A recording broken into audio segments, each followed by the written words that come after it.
Okay.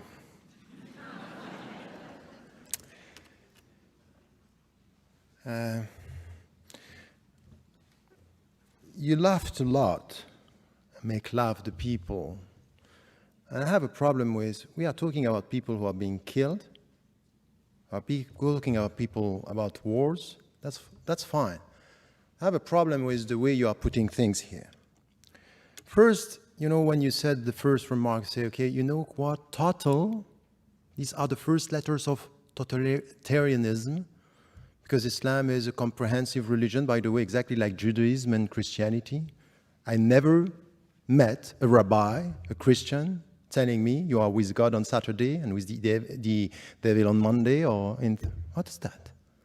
But in Islam, it's as if it's all together. It's a very simplistic way of dealing with Islam. It's a comprehensive religion, but there are rights of God and rights of people, and you have to differentiate, and it's very old. Come back to Alain de Libera, the French philosopher, telling you, you know what, separating authority between what is to God and what is to human being, it's coming from Islam. And this was taught and translated into Christianity in the Middle Ages, exactly the opposite of what we think. You may disagree, but at least acknowledge the fact that there are many interpretations in history that say Islam is this totalitarian. What's that? Auto, these are the first letters of autocratic. It's not an argument. It's not serious.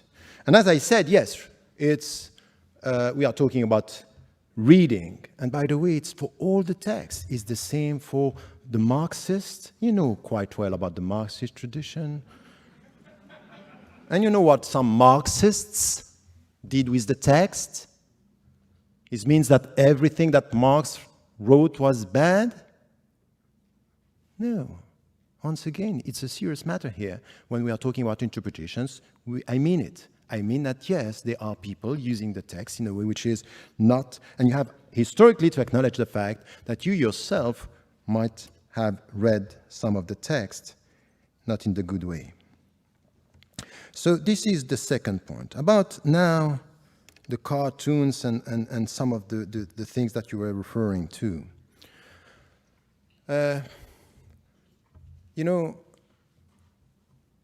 Look at the Muslim majority countries and look at the Muslims and the Western Muslims. And if you look at the reaction of the Muslims living in the States or living in Europe, you cannot just say Islam was one that all the Muslims are reacting the same way. By the way, the very month of October when the whole story started, I was in Copenhagen and I said to the Muslims, take a critical distance and don't be involved in this. You don't like it, but let it be, because this is freedom.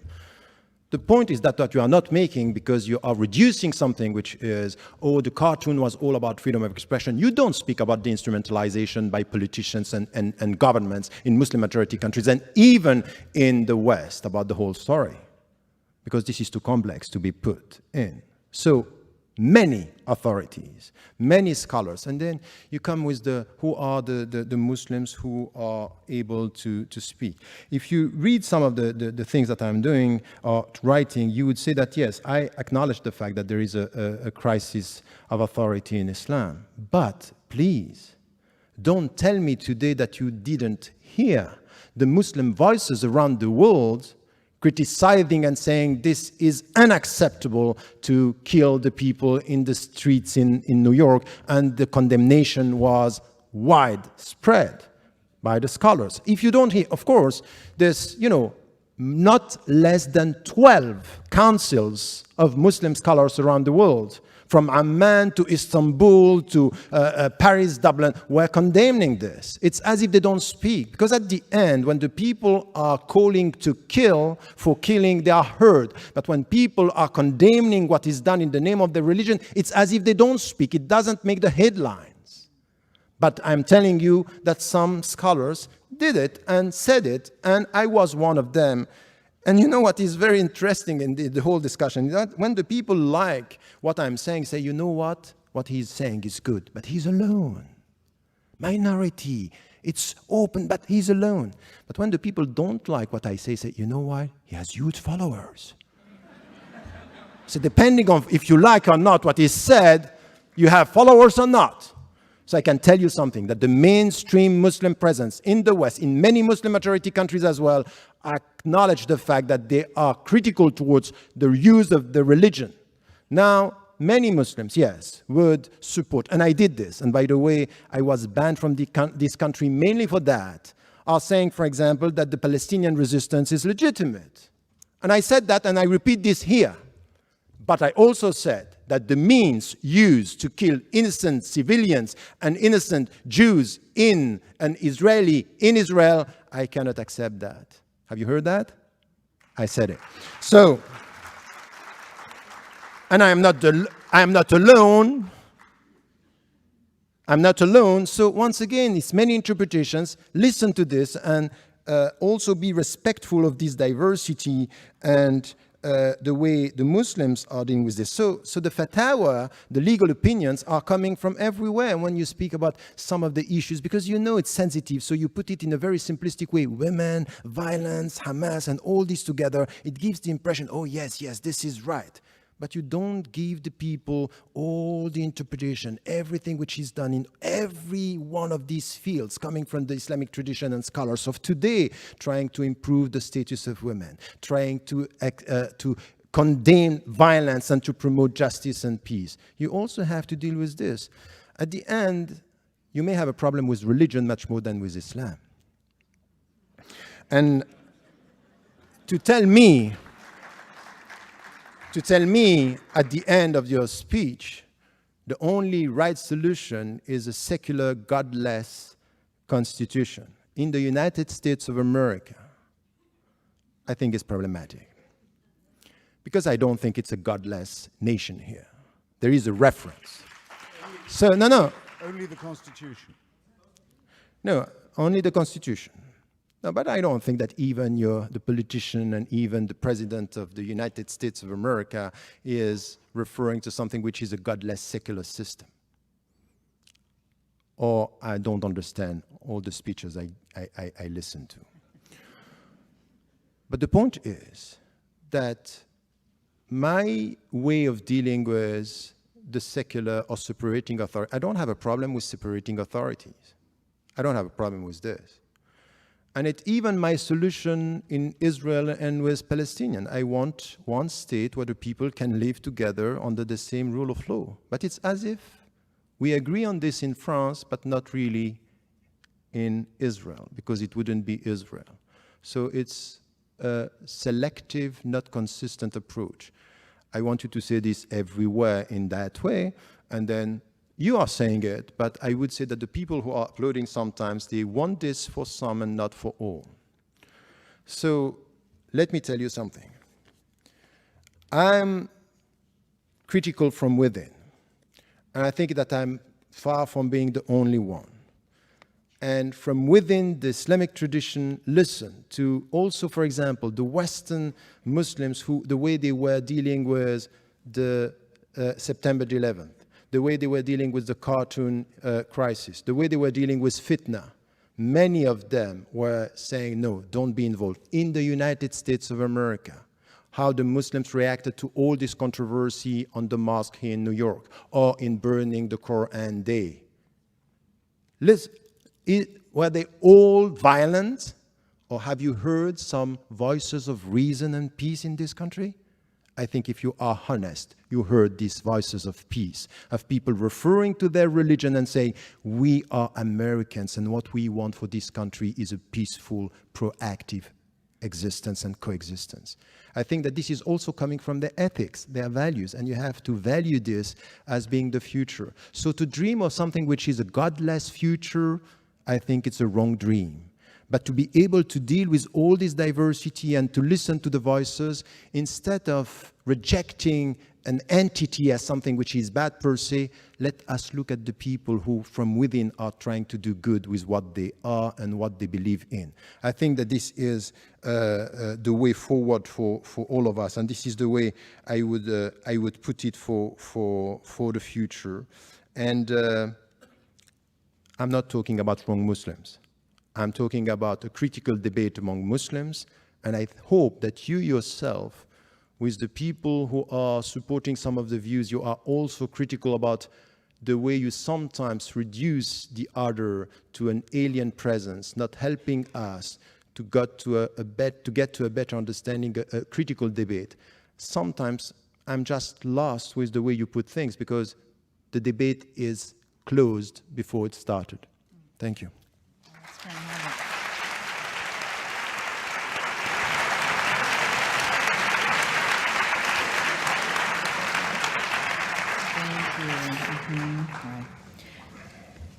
We're going to try to get to the core of some of what you raised, and then get to some questions. That ran long, but I think it was very fruitful. I want to distill something that came up here. Two important things. One is the question of authority in Islam. A scholar once told me that he thinks the problem with Islam is that every Tom, Dick, and Harry can give fatwa, and that there's no pope, there's no magisterium, and so in some ways what you have is leadership by whoever has the biggest audience. Now, right now, one of the most revered scholars is Yusuf al-Qaradawi, and he says he takes an opposite position from Professor Ramadan on the question of suicide attacks in Israel. He has a program with 40 million listeners, and he has a website. And he says that suicide attacks on Israeli citizens, even women and children, are acceptable because all of Israel is a militarized society and all citizens are combatants.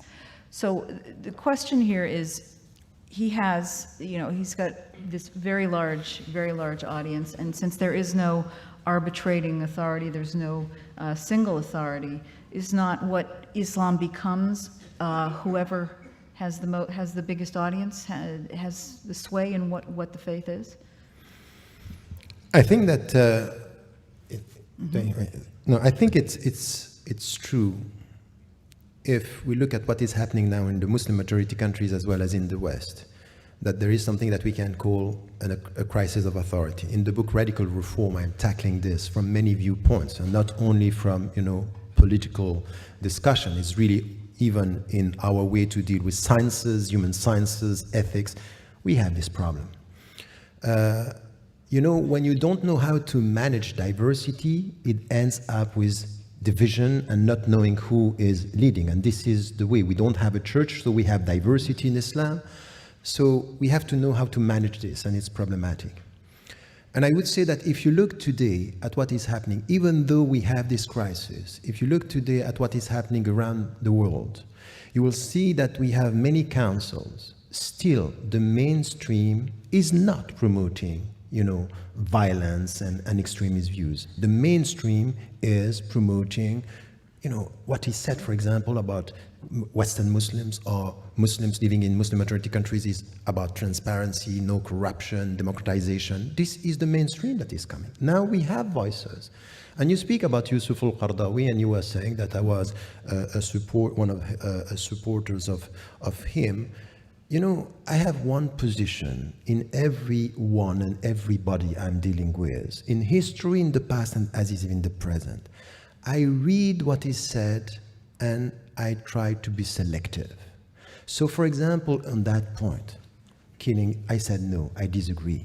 On identity, and when he once was very harsh with me saying, no, we have one identity and it's Islamic, I said, no, we have multiple identity. I'm Swiss by nationality, Egyptian by memory, Muslim by religion, European by culture. These are my identities. He didn't agree.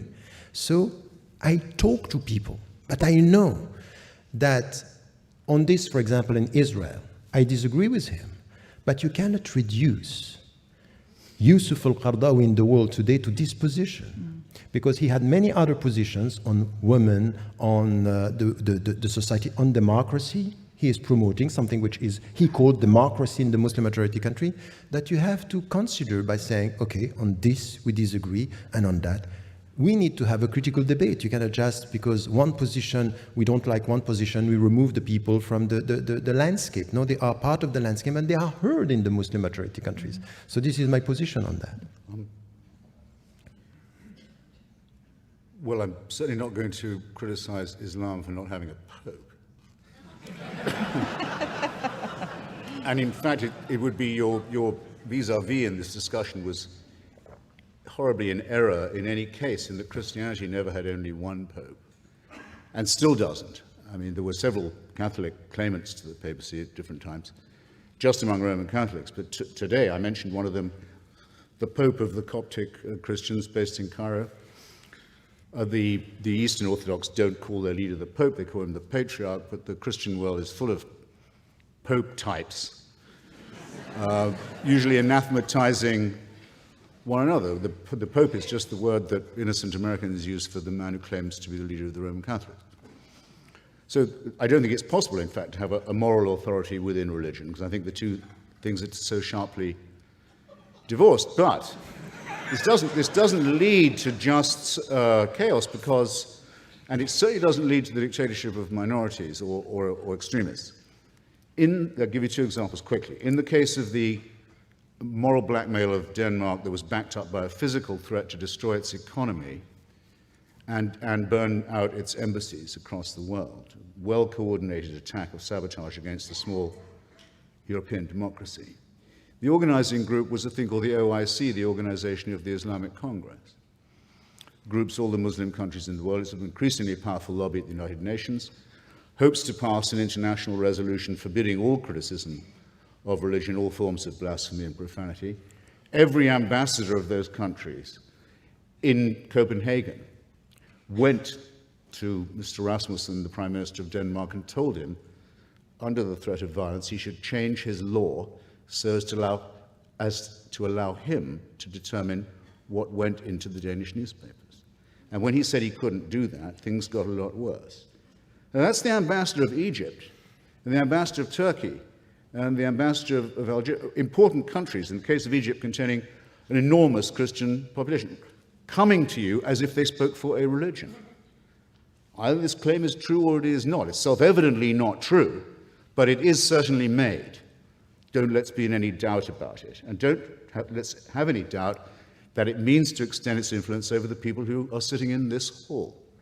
Second, very quick, the fatwa against Salman Rushdie, in other words, the offer of money to suborn murder for the crime of writing a work of fiction in his own name by the spiritual leader of Shia Islam, that's what the fatwa meant then, means now, was, after the murder of many people, associated or not with the publication of the book, repudiated ostensibly by the Iranian government after long pressure and lobbying at the United Nations, about 10 years ago, I think that was.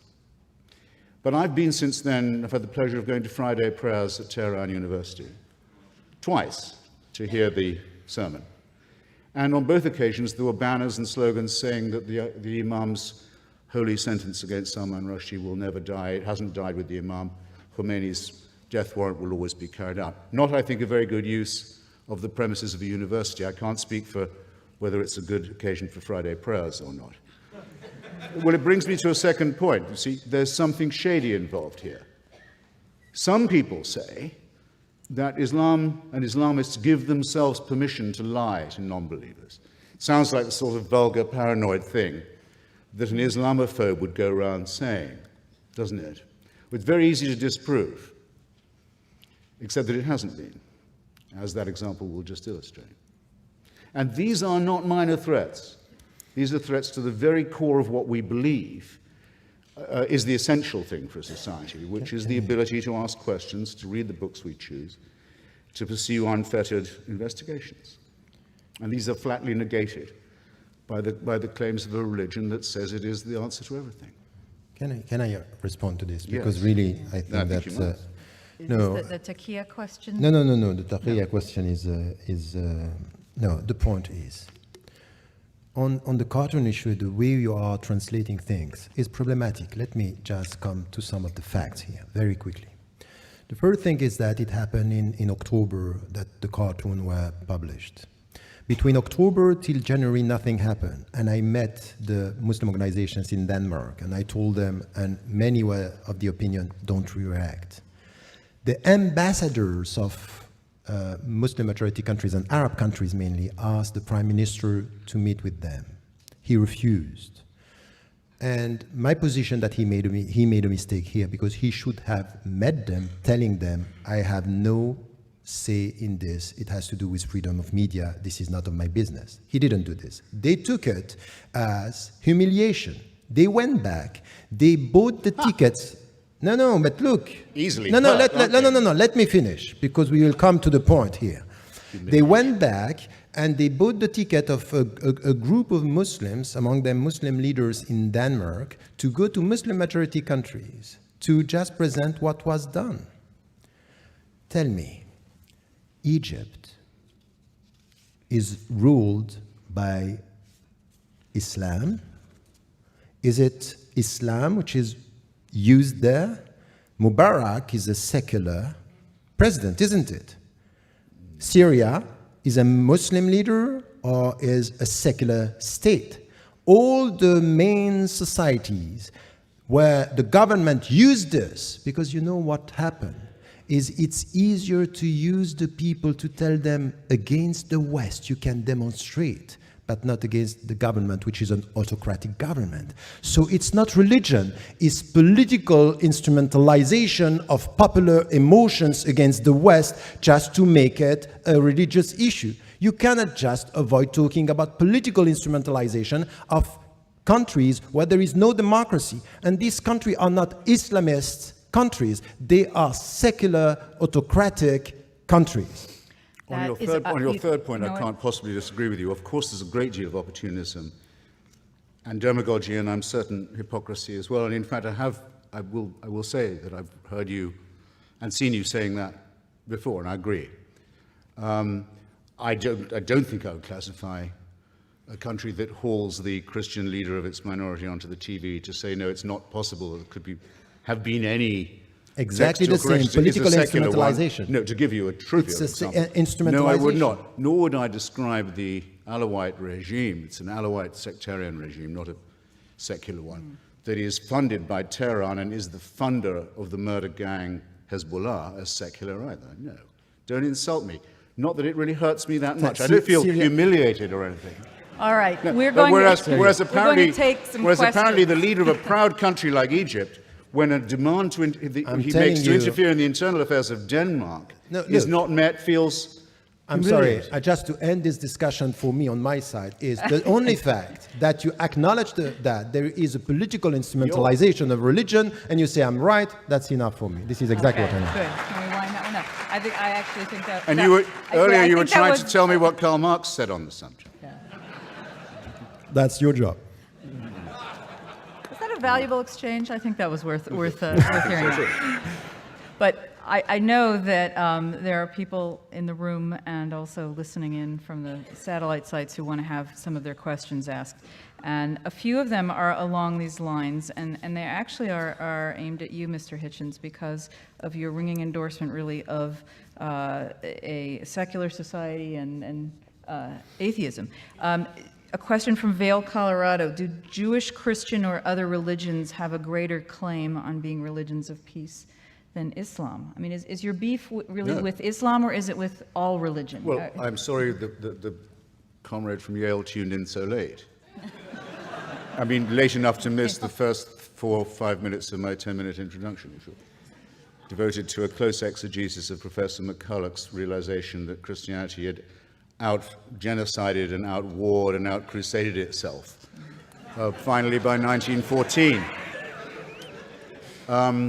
If you care to pick up, I think you might be able to, and I'll sign it if you will, pick it up. My book, God is Not Great, you will find a discussion of the warrants for slavery, murder, genocide, and land theft that occur in the books of Moses, and that are an ineffaceable offense to any civilized person, and the reason why so many Jews are secular, at least one of the reasons.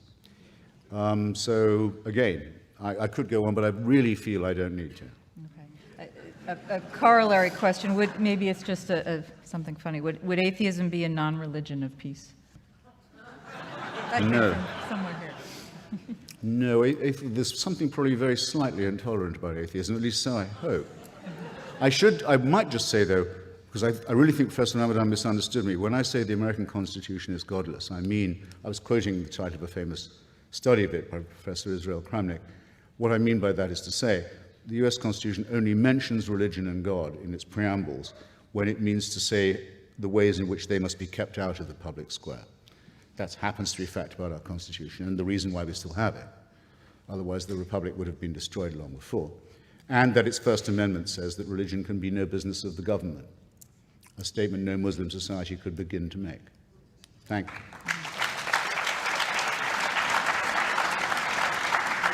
But once again, you can just refer to the Constitution and you will have Muslims just referring to text and avoiding the practical consequences and sometimes the policies that are promoted in one country. And remember that the previous president, George W. Bush, was talking when going not for the same reasons as you, or not from the same source, because you were supporting the war in Iraq, but he was doing it in the name of God. So the Constitution here is not preventing someone from within to speak in the name of God, even if he's supporting exactly the same thing that in the name of the peace that you are promoting, you were for the war in Iraq. I mean, I can't imagine you're going to defend President Bush here. well, from that, from that charge, I can. No one was ever summoned to vote for the war in Iraq in the name of God, and the president's own church, as well as every other church, Christian church that I know of, was opposed to the war, for whatever little difference that might make. None to me. This, I think this one is for Professor Ramadan. Why are there no progressive Muslim majority countries with rights for women and homosexuals, etc.? Go ahead. No, I think that, once again, if you look at the Muslim majority countries, we cannot just have something which is a monolithic vision of what is happening. What is happening now in Muslim majority countries is really, before just looking at some dimensions of, the rights of women within or the rights of homosexuals, for example, is really to look at the situation in the whole society and the way it's progressing.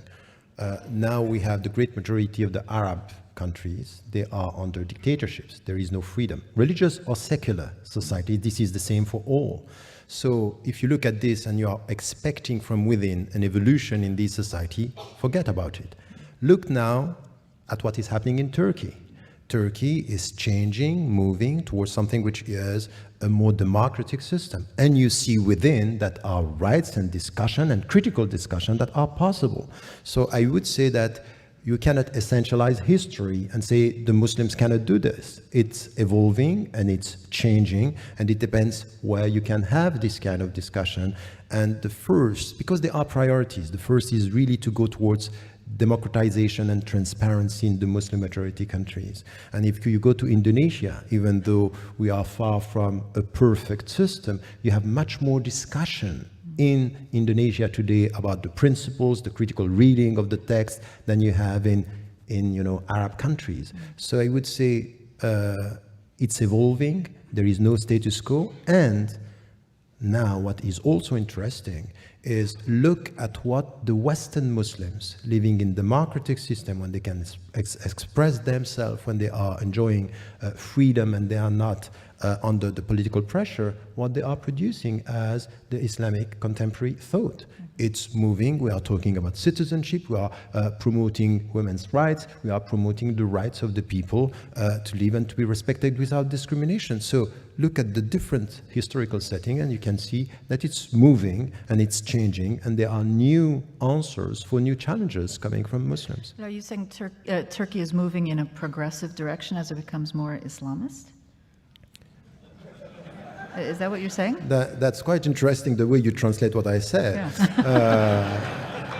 It says much more about what you think than what I said. No. But well, wait. Let me finish. You said it was moving in a more progressive direction. No, what I said is that even the people who are now leading the country, that they are referring to Islam and they were perceived as Islamists. Now we don't know how to call them. Are they Islamists, or are they moderate Muslims, or are they ex-Islamists? The point is that no one here can deny the fact that not only the government, because we can be and we should be critical towards the government, but the people around and the intellectuals in Turkey and within even the party, you have new thoughts, and they are coming with something that we didn't see even in the Muslim majority countries, in the Arab countries. So speaking about the rule of law and democracy and transparency, separating and promoting what they are trying to promote, and to be in tune today with the European principles. And I would say this is the only thing for me which is important. If, for example, Turkey is abiding by the European rules, they should be able to integrate European Union, and not what we have now, because it's a Muslim majority country. We don't care about what they are trying to do. So don't reduce Turkey to labels. There are dynamics, there are people who are promoting things that are quite interesting. I went there many times, and I can tell you the women in Turkey, the Turkish women, for all the trends, not only, you know, from the secular for the Islamists, everywhere they are promoting a better understanding of Islam, a better acknowledging and resisting discriminations, and trying to work for more autonomy. And I would say this is what I said, and this is what I promote. Well, actually, I agree with you that there was a very ossified, Ataturkist, bureaucratic, intolerant system that to some extent has been opened by the challenge from Mr. Erdogan's party. But the reason why Turkey continues to be looked on askance by so much of Europe is not because it's a Muslim majority country. It was a Muslim majority country long before the European Union was formed. And no one's just discovered that. The faith of most of its people is Muslim. It's because of legal and political reasons. One of them is continued illegal occupation of the Republic of Cyprus, which is already a member of the European Union, and the expulsion of a large proportion of its population, the reduction of them to refugee status. Erdogan's been worse on that than his predecessors. The second is the refusal of Turks to admit that they're not the only people living in Anatolia, that there's another nation called the Kurds that lives there, which has language and national rights which have been negated. On that, actually, the Erdogan party's been slightly better than some of the Ataturkists. And the third is the continuing campaign of falsification and lying about the massacre, the genocide of the Armenian population. A continuing disgrace which Erdogan... Okay, we won't. Which Erdogan let's not linger in Turkey made, too long. has spoken of in the most thuggish possible terms.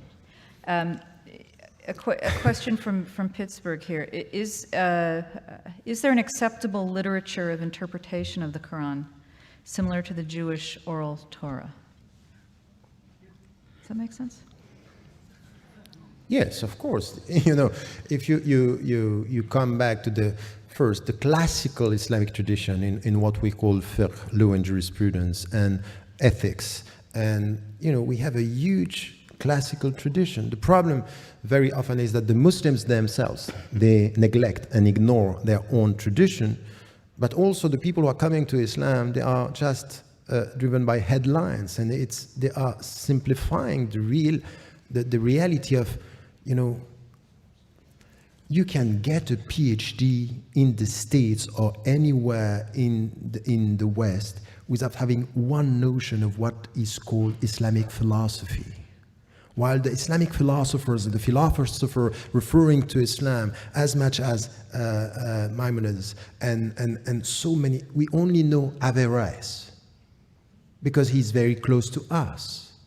But the fact that we refer only to him is just showing us how much we ignore about the others. Do you know that Descartes, who came with the rationality and doubt, himself read the thesis of Abu Hamid al-Ghazali, who was talking about doubt, and doubt as a sense of getting certitude and knowledge. Neglected, not known. And I think that the Islamic tradition is full of that. We have to reconcile ourselves with our past in order to come with a diversity of new visions for the future. And I think that this is missing for all of us. I would say that this neglectfulness towards history and tradition is a problem within the Muslim universe of reference as much as it is for Christianity and Judaism and all the other great philosophies and religions. We have a few questions here. I don't think we can avoid this tonight about Sharia. It's become a kind of an assumption among many Americans now that what Muslims are really after is the imposition of Sharia in every society in which they live, even Muslim minority countries. And it's not a lot understood about Sharia, but what is known is that crimes such as adultery, blasphemy, apostasy, and homosexuality are punishable by the death penalty. And to Westernize, this seems like a whole legal system that's a violation of human rights. So what is the intention with Sharia, especially for Muslims living in the West? Is the idea that eventually we get there and we all live under Sharia law? You know, this is a legitimate question, and it's an important question. Because many Muslims living, not only in the West, by the way, throughout the world, you have Muslims, they deny this. They say, no, they don't understand Sharia, or they reduce Sharia to the penal code, and sometimes it happens. But Sharia is not the penal code, and still with this, that it's not only the penal code, we really have a problem with the understanding of Sharia by Muslims, and the way it has to be understood in our time. And once again, many interpretations here. You have some Muslims, and you cannot deny this. Their perception of Sharia, it starts with the punishment, and then it goes towards social justice. Because you punish, you go to... And this is, for me, once again, problematic, and I'm critical of this, but I cannot deny the fact that you have a tiny minority of Muslim scholars, they think like that. In Nigeria, in Saudi Arabia, in Egypt, everywhere. You have another understanding of Sharia, which is we start with social justice, and then the punishment is part of the whole process.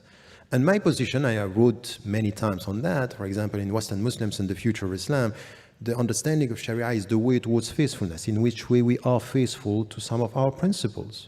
So it's not a closed system. Muhammad Abdu in the 19th century, when he was studying, he was under the British colonization, and we don't want this colonization, we want them out of our country. But the parliamentarian system is the best for us as Muslims. It doesn't contradict our system. And he was of the opinion that the democratic system is not opposed to Islam. So you have trends saying this. My position on this is that Sharia is the way towards faithfulness, it's the way towards justice, it's the way towards mutual respect and living together. So this is why, for example, when I read the American Constitution or any European constitution today, and it is said all the citizens, men and women, black or white, should be treated equally by law, this is my Sharia. I'm not going to change this. So the point for me is when the principles are respected, and the principles of justice is something which are not two systems that are opposed, they are principles that are common, that we can live together. So this is where, from an Islamic viewpoint, from within the Muslim communities in the West, you will see that the mainstream position coming from all the Muslim organizations in the West is we abide by the law of the country, we are loyal to our country, and we act as active and responsible citizens within the country. And the only thing that we can say today is look at the facts and the figures and not only the perceptions, because I was shocked. But what I got as an image, I didn't think that this could happen in the States, what we had with the community center in New York by people saying Islamization of America. I saw this in Europe. I thought it was impossible to have it here. And then it came here, meaning that the people are scared. There is a great deal of mistrust. These people are silently colonizing us. So this is where the Muslims, and this is why your question is important, should come and say, look, we are American citizens, we abide by the law, we respect the Constitution, we want to be treated equally, mutual respect and equal rights, no discrimination for any religion or no religion at all. This is the way it should be. And if you look at facts and figures, millions of Western Muslims today are just abiding by the law, and they got the 3 L's that I'm talking about in the book. Is the first, they abide by the law. The second, they speak the language of the country. English as you speak English, or German or British. They speak the language and they are loyal to the country. They want the best for their country. This is what it means to be a Western Muslims or Western or Muslim Europeans or Muslim American. And I think that the Muslims should also speak out about what they want, but they also need to be heard when they say things like this, because I have been repeating this for 25 years. And after 25 years, what I get is, smart guy. He has a double talk. He say this, but he means something else. So if someone is telling you always, when you say something, that you have something else in mind, there is no discussion. This is once again the end of the discussion, because the point is that there is no trust. There is no potential discussion and critical discussion. And by doing this, let me tell you something which is also important. It's very counterproductive. Because at the end, there is no dialogue. It's not possible to talk, because if you talk and say, oh, you talk in a good way, it means that you have bad intentions. And if you speak in a bad way, oh, now we know your intentions. So what do you do? What are you going to do? Could we accept that as a closing statement from you and let Mr. Hitchens make his? Oh, good. Because we've gone over? So That's fine. I think that's a fine closing statement. Thank you.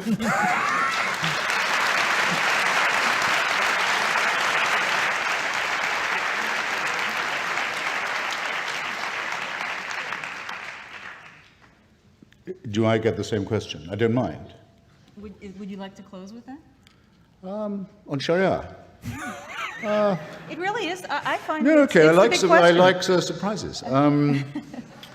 Well, Sharia just means law. I mean, all people who say Sharia law are making an elementary mistake, and of course it's not the case that every thief has their hand lopped off in Muslim society, or every adulterer gets stoned. And so, and I'm perfectly sure that's not just because it would diminish the labor force so radically, or so to speak, disable it. I think it's more because of something I've claimed to notice elsewhere, which is that religion is man-made.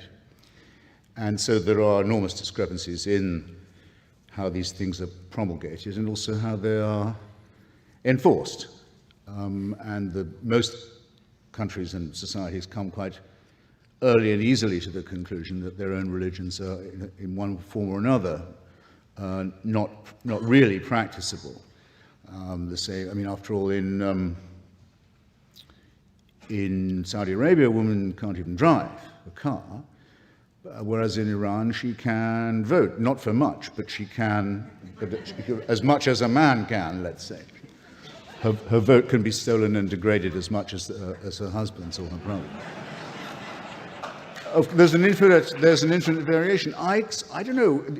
I can't shake what I saw once on the BBC from someone whose career in London I followed. I don't know if you know him. You wouldn't like him. A guy called Anjum Chowdhury. He's a very well-known noisemaker around London, complaining about secularism, Judaism, all this kind of thing. And he's been in trouble with the law a few times, and was interviewed on the BBC, went on about how nothing would change until the green flag of Islam was flying over Downing Street and Buckingham Palace and so forth. And was asked, I thought quite mildly by the BBC interviewer, he said, well, if this is the way you feel about Sharia and about total Islamic rule, wouldn't you feel happier moving to a country where they already had it? And which is, a polite question, but a rather cheap one. But still. What didn't prepare me for the answer? Chowdhury looked straight at the guy and straight into camera and said, what makes you think this is your country? I thought it was a very good question. Now, why do you feel, I think I know partly why you feel, why do you feel it's necessary to affirm that? And of course a Muslim should learn the language, should obey the laws, should observe the customs and so on. Most immigrants don't feel they, so to speak, absolutely have to say that. The answer, I suspect, is that it's embarrassing to notice that in places like as far apart as Sweden and as Spain, there are groups of people who say their countries should be part of the caliphate and that that's why they've come here. And if it wasn't for those people, you wouldn't be in this position. So it seems to me that in order to be consistent, you should fear them and dislike them, find them morally and intellectually repulsive, at least as much as, if not more, than I do. And I don't say that you don't, but I do think that that is the urgent priority. On the lady's question about where would be the best country to live if you were a Muslim and wanting to be a member of a sexual or gender minority, or I think she said a female or a homosexual. So hard to confuse. Actually, the easiest place for you to live in that case would probably be, I was thinking about it while Professor Ramadan was talking, would probably be, this will be my closing statement, would almost certainly be either Bosnia-Herzegovina or Kosovo.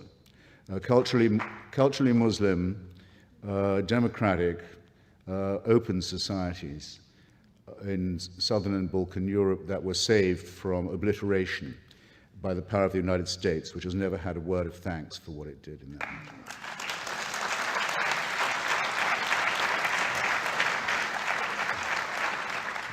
And which remains a secular country with a godless constitution.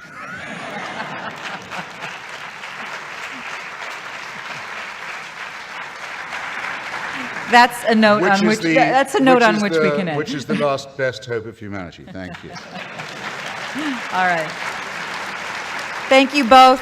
I hope it's been an enlightening evening.